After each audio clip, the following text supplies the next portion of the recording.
معاملہ محبت کا کہ حضور سے محبت کی وجہ سے ہم وضع قطع میں آپ کی پیروی کریں، آپ ہی کا رنگ اختیار کریں. جس سے بھی محبت ہوتی ہے آپ کو معلوم ہے دنیا میں ہے ہیرو ورشپ، تو اس حوالے سے یہ ہے کہ وہی وہ جنا کیپ جو ہے چل رہی ہے، یا گاندھی یا جواہر لال کٹ جو ہے وہ چل رہی تھی، واسکٹ وغیرہ وغیرہ. تو اس حوالے سے یا وہ ماؤ زے تونگ کا جو ہے وہ کوٹ خاص قسم کا. تو اس طریقے سے حضور کے بھی جو محبت کا تقاضا ہے تو اس میں آپ کے ان اداؤں کی بھی پیروی کی جاتی ہے. لیکن اصل شے تو وہ آپ جو شریعت لائے ہیں، جو احکام دیے ہیں، کسی شے کو حلال قرار دیا، کسی کو حرام قرار دیا ہے، کسی کو موقت کیا سنت میں، کسی کو غیر موقت کیا ہے. بعض کام ایسے بھی ہیں جو آپ نے کیے لیکن صحابہ کو روک دیا کہ مت کرو، حالانکہ وہ سنت تھی لیکن آپ نے روک دیا. صوم وصال کی ایک مثال ہے کہ آج فرض کیجیے آپ نے روزہ رکھا، شام کو افطار نہیں کیا، وہ روزہ کنٹینیو کرے ڈیورنگ دی نائٹ، اگلی صبح سے پھر وہ اگلی شام تک جا کر 2 دن کا یوم وصال، صوم وصال، 2 دن کا روزہ، کبھی 3 دن کا بھی آپ روزہ رکھ لیتے تھے. لیکن آپ نے صحابہ کو منع کیا. صحابہ نے کہا بھی کہ آپ خود رکھتے ہیں، ہمیں روکتے ہیں. آپ نے فرمایا ایکم مثلی، ابھی تو عند ربی ہوا یسقینی یطعمنی و یسقین، تم میں سے کون مجھ جیسا ہے؟ میں تو اپنے رب کے پاس رات گزارتا ہوں، وہ مجھے کھلاتا پلاتا. تو یہ چیزیں ہیں تمام، ان پر علماء نے بڑی محنتیں کی ہیں، ہمارے فقہاء نے، محدثین نے، اور ہر چیز کا ایک درجہ جو ہے معین کر دیا گیا. کیونکہ یہاں پہ عام طور پہ یہ سمجھا جاتا ہے نا کہ ہم عربی لباس پہنتے ہیں، شلوار قمیض پہنتے ہیں تو یہ دین کے قریب ہے. حالانکہ حضور تو شلوار نہیں پہنتے تھے، حضور کا تو تہبند تھا. شلوار آپ کو پیش کی گئی اور آپ نے پسند کی کہ یہ اچھا لباس ہے، زیادہ ساتر ہے. یعنی تہبند کے اندر تو آدمی رات کے وقت جو ہے ہو سکتا ہے ننگا ہو جائے، شلوار میں تو ننگا نہیں ہوتا. لیکن آپ نے پہنی نہیں، وہ آپ کی کہتے ہیں سنت عادت، جو آپ بچپن سے پہنتے آئے تھے وہی آپ پہنتے تھے. ڈاکٹر صاحب، مولانا امین احسن اصلاحی اور آپ اور پھر گاندھی صاحب بھی، تینوں نے ایک ساتھ جماعت کو چھوڑا، جماعت اسلامی کو آگے پیچھے آپ لوگوں نے چھوڑا. اس میں آپ لوگوں کے دینی اختلافات تھے، دنیاوی اختلافات تھے، سیاسی اختلافات تھے. اصل میں اس میں آپ گاندھی صاحب کو جو اٹیچ کر رہے ہیں وہ بہت غلط کر رہے ہیں. گاندھی صاحب سوری، میں یہ بہت چھوٹے عمر میں اور یہ بہت بعد کی پیداوار ہیں. میرا معاملہ رہا ہے مولانا اصلاحی صاحب کے ساتھ، میں جماعت کے اندر بھی ان کے بہت قریب تھا، میں نے ان سے استفادہ بھی کیا ہے. پھر میں 17 برس تک ان کے ساتھ رہا ہوں، میں وہ میرے مربی بھی تھے. اور بہرحال میں ان کا جاری کردہ رسالہ تھا مثال، جو پھر بعد میں بند ہو گیا تھا، میں نے جاری کیا، چلایا اسے. تو میرا ان کا معاملہ اور ہے. غامدی صاحب نکلے نہیں، نکالے گئے تھے. اب یہ علیحدہ مسئلہ ہے کہ وہ الزام کیا تھا، کیوں نکالے گئے تھے، یہ تو اب آپ لوگ جو ہے اس کی تحقیق کریں. لیکن یہ کہ وہ اصل میں نکلے نہیں تھے بلکہ تحقیق کرتے ہیں. ڈاکٹر اسرار احمد صاحب بیٹھے ہیں ہمارے پاس. وی کم بیک ٹو ہم after break. Take a break. Welcome back from the break. Break پہ جانے سے پہلے آپ باتیں سن رہے تھے ڈاکٹر اسرار صاحب کی. جی ڈاکٹر صاحب، آپ بات کر رہے تھے کہ آپ نے اور امین صاحب نے ایک ساتھ چھوڑا، وہ کیا وجہ تھی؟ جی اصل میں اس میں ایک تو وہ بات تھی کہ جو میرے ان کے درمیان مشترک تھی، اور وہ یہ کہ ہمارے خیال میں مولانا مودودی نے جو تحریک شروع کی تھی، یہ اصل میں 39-40 میں اس کا انہوں نے ایک فکر دیا تھا، سن 41 میں باقاعدہ قائم ہوئی. وہ ایک انقلابی تحریک کا نقشہ تھا، اسلامی اصولی اور انقلابی تحریک کا. پاکستان میں آ کر انہوں نے الیکشن میں حصہ لے کر اسے ایک اسلام پسند سیاسی قومی جماعت بنا دیا. تو اس سے در حقیقت ہمیں اختلاف ہوا، اور اس پر پھر میں نے 250 صفحے کا ایک بیان بھی لکھا تھا as a members Jamaat Islami, نکل کر نہیں، اندر ہی اندر، جس میں میں نے نوٹ آف ڈسنٹ آپ اسے کہہ سکتے ہیں کہ جماعت اپنی ڈگر سے ہٹ گئی ہے. یہ بیان مولانا اصلاحی صاحب نے پڑھا، بہت پسند کیا. انہوں نے شورا کے لوگوں سے کہا کہ سب لوگ اس کو پڑھیں وغیرہ وغیرہ. لیکن یہ کہ میں تو اصل میں پھر اسی پر جو ہے جماعت سے علیحدہ ہوا ہوں. مولانا اصلاحی صاحب کو ایک ایڈیشنل شکایت یہ تھی کہ مولانا مودودی نے جو بین امرہم شورا بینہم، کہ باہمی مشاورت سے معاملات طے کر کے جماعت کو چلایا جائے، اس کے بجائے ڈکٹیٹوریل جو ہے انداز انہوں نے اختیار کر لیا. یہ ان کا الزام تھا ساتھی مولانا مودودی پر. بہرحال میرا تو چونکہ یہ کہ میں تو ایک ینگ، تو آپ یہ سمجھے تھے کہ جماعت جو ہے وہ سیاست کی طرف اس کو نہیں آنا چاہیے تھا، الیکشن کی سیاست کی طرف. ایک سیاست ہے انقلابی سیاست، خلافت کی طرف، جس میں نظام بدلنا ہوتا، کوئی بھی خلافت ہو. بادشاہت کو ختم کر کے اور کمیونسٹ ریولوشن آئے، ریولوشن بادشاہت ختم ہوئی اور جمہوری انقلاب آیا، فرینچ ریولوشن تھا.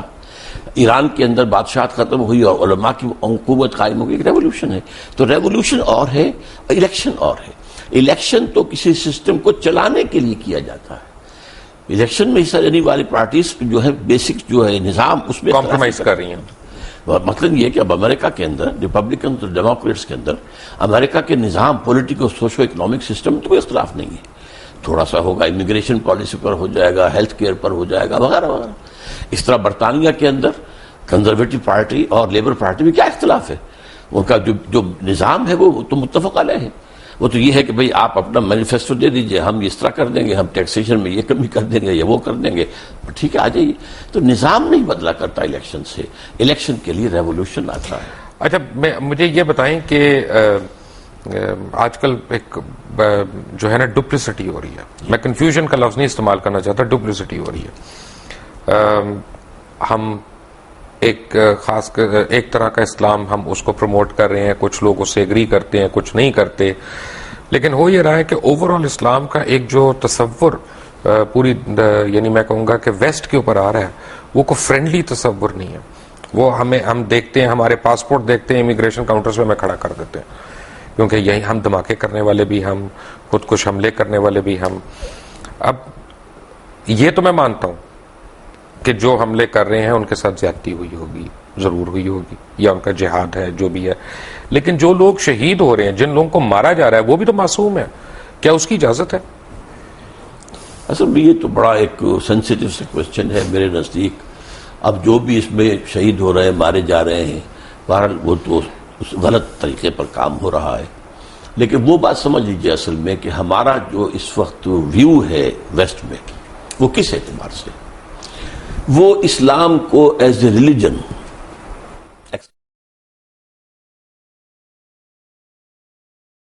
سوشو اکنامک سسٹم کے طور پر ماننے کو تیار نہیں ہے.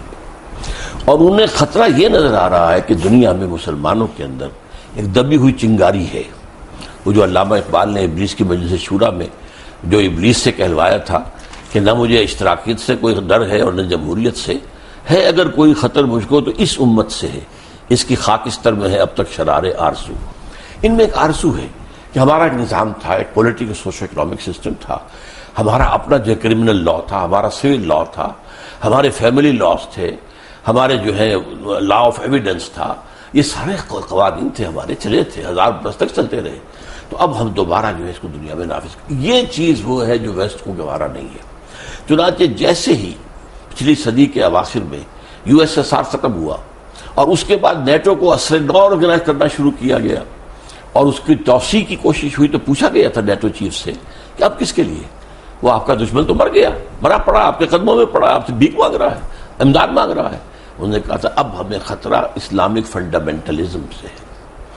یہ ہے اصل جو خطرے کی بات ہے کہ جو انہیں ہے, اسی کو کرش کرنے کے لیے آپ اندازہ کیجیے جتنی بڑی جو ہے کولیشن بنی ہے افغانستان کے لیے, عراق کے لیے کیوں نہیں بن سکی, کیونکہ عراق میں کوئی اسلامی ایشو نہیں تھا, مذہبی ایشو نہیں تھا, وہاں تیل کا معاملہ تھا یا جو بھی تھا. میرے نزدیک وہ پہلا قدم تھا گریٹر اسرائیل کی طرف, اس لیے کہ جب صدام کی حکومت ختم ہوئی ہے اور اس کے مجسمے گرے ہیں تو شیرون نے کہہ دیا تھا پہلے دن ان قریب عراق پر ہمارا قبضہ ہوگا. It was the first step towards the establishment of Greater Israel. یہاں ایران, یہاں افغانستان میں تو ایسی باتیں نہیں تھی. گریٹر اسرائیل کے تو تھریٹ ہم بھی ہیں, ہم کیونکہ نیوکلیئر پاور ہیں. گریٹر اسرائیل کے تھریٹ ہم نہیں ہے, we are not included in that. وہ جو بھی ہے ہمارے نیوکلیئر پاور کے خلاف جو بھی کریں, لیکن گریٹر اسرائیل جو ہے عراق ہے, شام ہے, سیریا ہے, لبنان ہے, اور حجاز کا بھی شمالی علاقہ ہے, مدینہ اور خیبر وغیرہ جہاں یہودی آباد تھے, اور ترکی کا بھی جنوبی علاقہ ہے, اور مصر کا جو بہترین علاقہ زرخیز ڈیلٹا کا, وہ سارا اس میں ہے. ویسے کافی میں یہودیوں کو جانتا ہوں جو نیو یارک وغیرہ میں رہتے ہیں, وہ بڑے خلاف ہیں اسرائیلیوں کے, کیونکہ ان کی کتابوں میں لکھا ہے کہ اسرائیل جب یہاں پہ بنے گا تو وہ آخرت کے قریب ہوگا. ہاں, لیکن یہ کہ ان کے ہاں یہ تحریک زائنزم جو ہے یہ اصل میں بنیادی طور پر سارے یہودیوں کی نہیں ہے, بلکہ یہ سیکولر ٹائپ آف جیوز کی ہے. اور یہ وہ لوگ ہیں کہ جو در حقیقت جو بینکرز ہیں بڑے بڑے, اور جو کہ کنٹرول کر رہے ہیں دنیا کی اکانومی کو, وہ زائنزم کی. آپ بینکنگ کی بات کر رہے ہیں, اکانومی کی بات کر رہے ہیں, جو مسلمانوں میں ایک مجھے اکانومی کی ایک مثال میں دے سکتا ہوں, وہ ہے حضرت یوسف علیہ السلام کی. کہ حضرت یوسف علیہ السلام نے جب پہلے خواب دیکھا اور کنگ آف ایجپٹ نے ان کو بلایا, انہوں نے خواب دیکھا, تعبیر انہوں نے دی, قحط سالی کی اور بچت کی اور سیو کرنے کی. پھر اس کے بعد and if I am not wrong, correct me if I am wrong, کہ حضرت یوسف علیہ السلام کو جب کنگ آف ایجپٹ نے بلایا, انہوں نے کہا کہ اب ہمیں کیا کرنا چاہیے ان 7 سالوں میں, تو انہوں نے کہا قال جلنی علی خزائن الارض انی حفیظ العلیم, کہ اب جب انہوں نے یہ کہہ دیا اور انہوں نے کر بھی دیا اور انہوں نے خوش اسلوبی سے کر لیا, لیکن آج کل مسلمانوں میں حضرت یوسف علیہ السلام جیسا فائنانس منسٹر ہم کہاں سے لائیں گے؟ اصل میں تو مسلمان جو کہ بحثیت مجموعی کئی 100 سال کا ایک سلائیڈ ہے جو نیچے جا رہے ہیں, علمی طور پر جا رہے ہیں, سائنس کے علوم کے اعتبار سے جا رہے ہیں, ٹیکنالوجی کے اعتبار سے جا رہے ہیں. تو اس وقت تو ہم ڈیکیڈ لاٹ ہیں, حقیقت یہ ہے. اب اس کے اندر تو کہیں سے نئی زندگی کا شرارہ کہیں سے پھوٹے کسی جگہ پر. بحیثیت مجموعی مسلمان امت جو ہے وہ اب اس قابل نہیں ہے. اللہ تعالیٰ کسی ملک کے اندر ہو سکتا ہے کہ ایک نئی یعنی ایک حرارت پیدا کر دے ایمان کی, اور اس کے ذریعے سے وہاں اسلامی انقلاب آ جائے اور دنیا کو دکھا دیا جائے کہ دیکھو, come and see with your own eyes, this is Islam. یہ ہے اسلام کا نظام of social justice. Come and see it. جو کچھ تم نے پڑھا ہوا تمہیں دکھا دیا گیا ہے وہ نہیں ہے اسلام. اسلام تو یہ ہے, آؤ دیکھو. تو اصل میں یہ کام ہونا تو ہے, لیکن ابھی اس کے اور اس وقت کے دور کے درمیان بہت وقفہ ہے. اور اس میں وٹ آئی فیئر از کہ امت مسلمہ پر بڑا سخت عذاب اللہ کا آنے والا ہے, جس کا سب سے بڑا حصہ عربوں پر آئے گا. And number 2 on the divine hit list seems to be Pakistani Muslims. Why? Number 1 عرب کیوں ہیں؟ ان کی مادری زبان میں قرآن ہے, یہاں ان کو تو کوئی بچت ہی نہیں. ان میں سے محمد تھے صلی اللہ علیہ وسلم, اور اسی پر وہ ناس بھی کرتے ہیں. تو ان کے لیے تو در حقیقت اگر وہ جیسے جیسے آزاد ہوئے, کسی نے قرآن کو اپنا امام نہیں بنایا. قبلہ کسی نے بنا لیا واشنگٹن کو, کسی نے بنا لیا ماسکو کو. They are the biggest culprits. لیکن ہمارا جو کانسیپٹ اور ہمارا معاملہ کیا؟ نمبر 2, ہم نے ایک ملک بنایا اسلام کے نام پر, لاکھوں آدمی قتل ہوئے, کروڑ انسان جو ہے ادھر سے ادھر ہوا ہے, 1 کروڑ سے کم ایسٹ پنجاب اور ویسٹ پنجاب کے درمیان. لیکن وہ اسلام کہاں ہے؟ جو اسلام آج ہمارے پاس ہے وہ تو بھارت میں بھی ہے. نمازیں وہاں بھی ہیں, مسجدیں وہاں بھی ہیں, اور ہماری حج فلائٹس ہماری جاتی ہیں, ان کی بھی جاتی ہیں. بلکہ مجھے بتایا گیا ہے کہ حج کا انتظام جو ہے وہاں, حج مشن جو ہے ہندوستان کا, وہ کہیں بہتر ہے پاکستان کے حج مشن سے. تو اب ہمارا جو لیڈر کا کانسیپٹ ہے, جو اسلام ہمیں لیڈر کا کانسیپٹ دیتا ہے, وہ تو ہے امر بالمعروف اور نہی عن المنکر. وہ کہاں سے ہم لائیں؟ انقلاب کے بعد ہوگا, اس سے پہلے تو نہیں. You have to bring about a revolution first. حضور نے ریولیوشن برپا کیا, 13 سال میں ایک ریولیوشنری پارٹی تیار کی ہے. دعوت ہے, تربیت ہے, تزکیہ ہے, تعلیم ہے, اور منظم کرنا ہے. ایک امیر کا حکم مانو. اس کے بعد باطل سے ٹکرایا ہے. اقبال کا ایک شعر جو ہے بہت عظیم ہے, با نشہ درویشی در ساز و دمادم زن, چوں پختہ شوی خود را بر سلطنت جم زن. حضور کی حیات طیبہ کو 2 مصروں میں لے آیا اقبال. مکی دور کیا تھا؟ درویشی, دعوت, تبلیغ, نصیحت, واز. کوئی پاگل کہہ گیا, ٹھیک ہے, کہہ گیا تو کہہ گیا. کسی نے مجنون کہہ دیا, ٹھیک ہے. مارا جا رہا ہے, صبر کرو, ہاتھ نہ اٹھاؤ. No raising of hands even in self defence. For 12 long years it was the order of the day. پھر جب ایک جماعت تیار ہو گئی کہ جو اصل میں جو اپنی سرفروشی کے لیے تیار تھے, سب کچھ دینے کے لیے تیار تھے, باطل سے ٹکرائے. با نشہ درویشی در ساز و دمادم زن, 12 سال. جو پختہ شبی خود را بر سلطنت جم زن. جب تیار ہو جاؤ تو اپنے آپ کو سلطنت زم سے ٹکرا دو. وہ ٹکر ہے جو پھر شروع ہوئی ہے مدنی دور میں آ کر, اور قتال شروع ہوا ہے, جنگ شروع ہوئی ہے.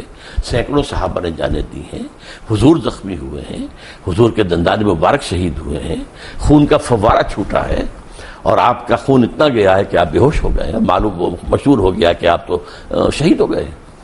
یہ ہے ریولیوشنری پروسیس. اس ریولیوشنری پروسیس سے کسی جگہ پر عالم اسلام میں کسی جگہ پر افسوس یہ ہے کہ ہم نے پاکستان اسی لیے بنایا تھا. اقبال کا تھاٹ یہی تھا, 1930 کے خطبے کی جان یہی تھی کہ انہوں نے اولاً مسلمانوں کی مسلم نیشن ہوڈ کو تمام جو بھی سوشولوجیکل جو بھی ہو سکتے ہیں فکر, اس کے حوالے ثابت کیا کہ مسلمان ایک علیحدہ قوم, کسی بڑی قوم کے اندر ضم نہیں ہو سکتے. نمبر 2, انہوں نے پیشین گوئی کی کہ ہندوستان کے شمال مغرب میں ایک اسلامی ریاست قائم ہوگی.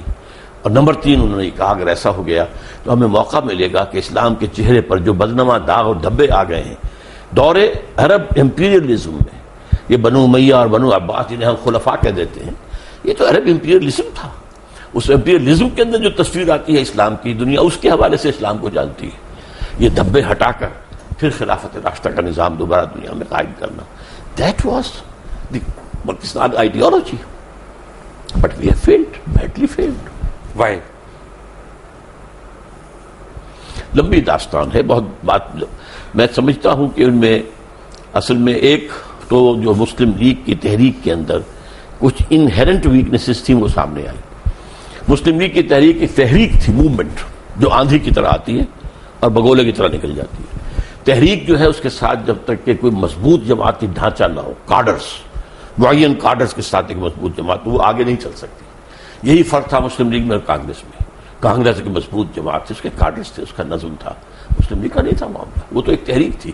اور در حقیقت ایک چونکہ ایمرجنسی کی حالت پیدا ہو چکی تھی کہ مسلمانان ہند کا کیا جو ہے مستقبل ہوگا، تو اس حوالے سے پاکستان بنتے ہی مسلم لیگ تو ختم ہو گئی، جسٹ میلٹڈ اوے. اور اس کے بعد کیا ہوا، چونکہ مسلم لیگ کی زیادہ قیادت مائنورٹی پروونسز سے آئی ہوئی تھی. ظاہر بات ہے کہ یہاں کے سنز آف دی سوائل تو وہ نہیں تھے. اب مرنا بھی تھا، ایک ایک کر کے مر گئے. اور ظاہر سے پھر یہاں پر تو سارا معاملہ جو آیا ہے پھر وڈیروں کے ہاتھ میں آ گیا، بیوروکریسی کے ہاتھ میں آ گیا. اور اس میں ایک بہت بڑی غلطی مولانا مودودی سے ہوئی، وہی جس کا پہلے ذکر ہو چکا ہے. وہ پاکستان موومنٹ سے علیحدہ رہے، انہوں نے ساتھ نہیں دیا. انہوں نے کہا کہ ہم ایک اصولی اسلامی تحریک جو ہے وہ برپا کر رہے ہیں. لیکن پاکستان میں آ کر ان سے غلطی ہوئی، انہوں نے الیکشن میں حصہ لے کر اور ایک پولیٹیکل پارٹی بنا دیا. اور نتیجہ کیا ہوا، اب گویا کہ اسلام ایک پولیٹیکل ایشو بن گیا. اس سے پہلے مولانا مودودی مطالبہ لے کر کھڑے ہوئے تھے اسلامی دستور کا. اس وقت تک چونکہ جماعت پولیٹیکل پارٹی نہیں تھی تو تمام حلقے جتنے تھے مذہبی انہوں نے ان کا ساتھ دیا. ایک غلطی یہ تھی، کیا؟ کانسٹیٹیوشن 1973 کا جو پروگرام شروع ہونے سے پہلے میں آپ سے ذکر کر رہا تھا، جس میں آپ نے مجھ سے پیج پوچھا تھا، میں نے پیج 129 آپ کو کوٹ کیا تھا. جب ہم بریک سے آئیں گے تو ہم اس کے اوپر بات کریں گے کہ اسلام ممانعت کرتا ہے بڑی سختی سے فرقہ بندی کی. ہمارا آئین جو ہے فرقوں کو ریکگنائز کر رہا ہے، اور چاہے وہ انفرادی طور پہ کر رہا ہے، چاہے وہ اجتماعی طور پہ کر رہا ہے. بٹ ڈاکٹر اسرار احمد صاحب یہاں پہ ہیں. We come back to after break. Take a break.